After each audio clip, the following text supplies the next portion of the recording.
Sup everybody, today we're taking a look at Obsession, a movie that starts as hear me out and turns into arrest this nigga officers. Seriously, after watching this, you're never making wishes during a time of starvation again. Let's get into it. The movie follows Baron Bailey, better known as Bear, a regular guy who's had a crush on his coworker and long-term friend Nikki for years. The problem is, Bear never tells her how he feels. Instead, he does what a lot of people do when they're scared of rejection.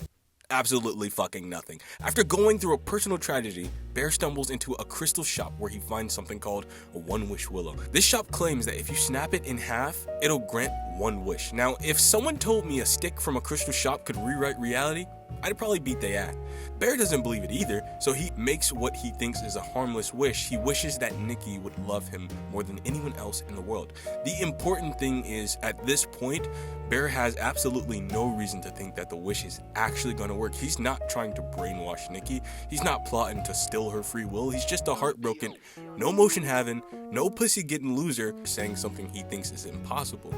Unfortunately, the universe decides to take him very literally. The very second he breaks the one-wish willow, Nikki is completely different. She doesn't just like Bear, she becomes violently obsessed with him. She follows him everywhere. She basically becomes irrationally jealous of anyone who gets close to him. Basically, at this point, she's every man's dream.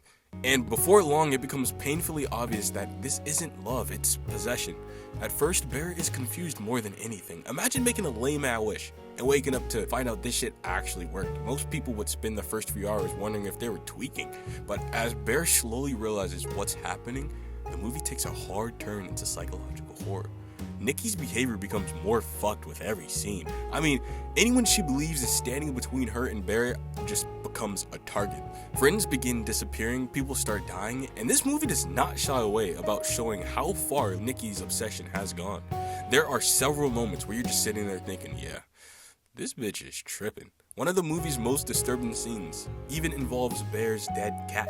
I'll spare you the details because, like I said, yeah, this bitch is tripping. But here's where the movie becomes way more interesting than just another horror film. Eventually, Nikki falls asleep. For the first time, the real Nikki briefly regains control of her own mind, and what she tells Bear changes everything.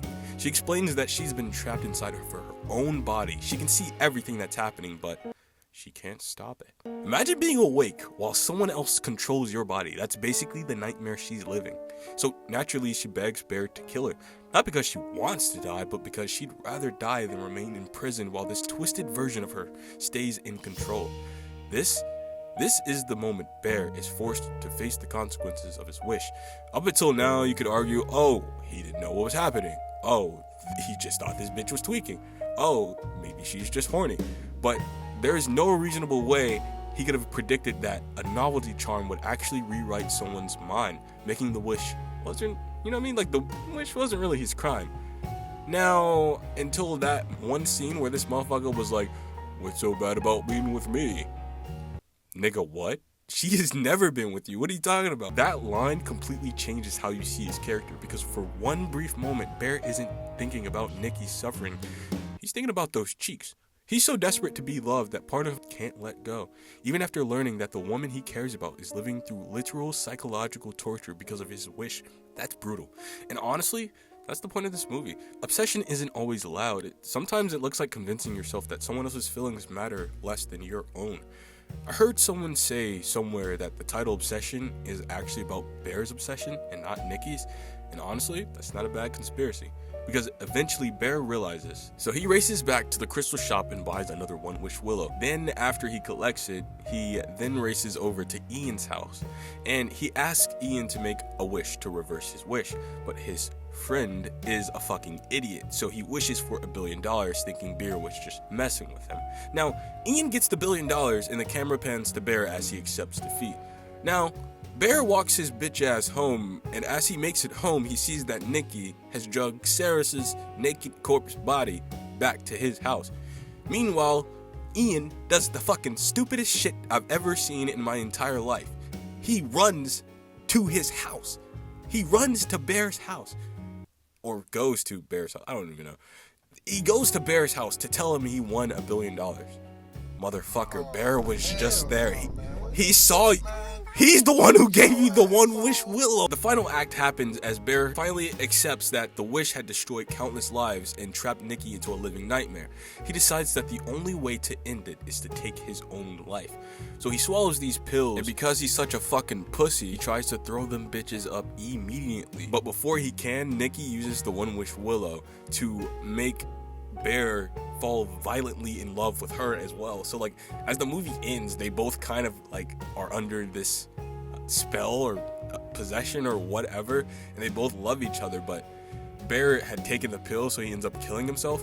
And then Nikki, she's like, she comes back to her actual self-conscious, and she's like locks in, and then she looks around and see all these dead bodies, and then she just starts fucking crying. And I think one of the worst things to think about is Nikki's probably gonna have to deal with all these legal repercussions for these acts that she did not even commit. That's kind of fucked up when you think of like imagine you just wake up one day and you're like, you don't know what's happened, just a bunch of dead bodies, and like it's your fault. Like, I don't know. Hopefully you guys enjoyed this one. Hot take, this is movie of the year, but please like, subscribe, and share because this is going to be awesome. 100 subscribers by the end of the year, that would be amazing. So bye. I'm gonna fuck with you.